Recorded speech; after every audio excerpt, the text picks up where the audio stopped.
Hello friends, your academic services private limited में आपका स्वागत है। आपके सामने हमारे कंप्यूटर का डेस्कटॉप उपलब्ध है। इसमें यदि आप देखें तो एक छोटा सा तीर का निशान दिखाई दे रहा है। ये माउस का एरो या पॉइंटर है। यदि आप माउस को ऊपर की तरफ चलाते हैं तो देखिए ये जो एरो है ये भी ऊपर की तरफ चलता है, और यदि आप माउस को नीचे की तरफ चलाते हैं तो ये एरो भी नीचे की तरफ चलता है। इसी प्रकार से अब यदि लेफ्ट अर्थात बाईं तरफ जाते हैं तो एरो भी बाईं तरफ, और यदि राइट अर्थात दाईं तरफ जाते हैं एरो भी दाईं तरफ जाता है। इस प्रकार आप माउस को घुमा सकते हैं।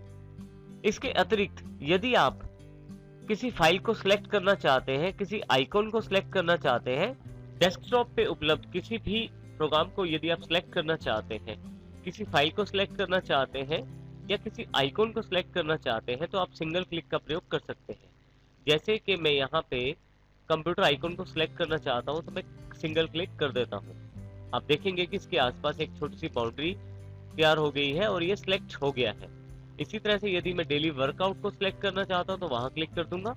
अब आप देखेंगे कि माई कंप्यूटर से उसका फोकस हट गया है और डेली वर्कआउट को सिलेक्ट कर लिया गया है। इसी तरह से यदि टेक्स्ट फाइल सिलेक्ट करना चाहता हूं तो उसको भी सिलेक्ट कर सकता हूं। डबल क्लिक का प्रयोग करके आप किसी भी फाइल को खोल सकते हैं। जैसे कि मेरे पास यहाँ टेक्स्ट फाइल के रूप में एक फाइल है। यदि मैं इस पर डबल क्लिक करता हूँ, जैसे मैं यहाँ डबल क्लिक करता हूँ तो ये फाइल ओपन हो जाती है। तो आप किसी भी फाइल को खोलने के लिए डबल क्लिक का प्रयोग कर सकते हैं। जैसे मैं नोटपैड हेल्प को खोलना चाहता हूँ तो यहाँ भी अगर डबल क्लिक करूंगा तो मेरे पास ये नोटपैड हेल्प खुल जाएगा। इसके अतिरिक्त मैं राइट क्लिक का प्रयोग एक विशिष्ट मेन्यू को खोलने के लिए कर सकता हूँ। इसमें यह ध्यान रखिए कि जहां आप राइट क्लिक करेंगे उसके अनुसार ही एक विशिष्ट मेन्यू खुलेगा। जैसे मैं यहाँ टेक्स्ट फाइल पे राइट क्लिक करता हूँ तो इसके अनुसार एक मेन्यू खुल जाता है जिसमें काफी सारे ऑप्शंस अवेलेबल रहते हैं। इसी प्रकार से यदि मैं यहाँ खाली स्थान पर राइट क्लिक करता हूँ तो उसके अनुसार ऑप्शंस बिल्कुल अलग रहते हैं। तो जहां भी आप राइट क्लिक करते हैं उसके अनुसार वहां के कॉमन कार्य अर्थात मुख्य ऑप्शंस आपके पास उपलब्ध हो जाते हैं। माउस में हमारे पास बीच में एक स्क्रॉलर दिया जाता है।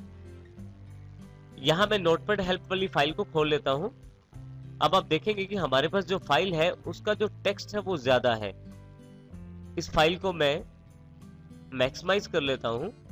अब यहाँ पे यदि आप ध्यान दें तो फाइल बड़ी है और मेरे कंप्यूटर पे पूरी नहीं आ रही है। तो जब आपकी फाइल बड़ी होती है तो आप उसको देखने के लिए स्क्रॉलर अर्थात माउस के बीच में जो गोल सा बटन है उसका प्रयोग कर सकते हैं। इसके लिए आप स्क्रॉलर को यदि नीचे की तरफ घुमाते हैं तो देखिए पेज ऊपर की तरफ जा रहा है,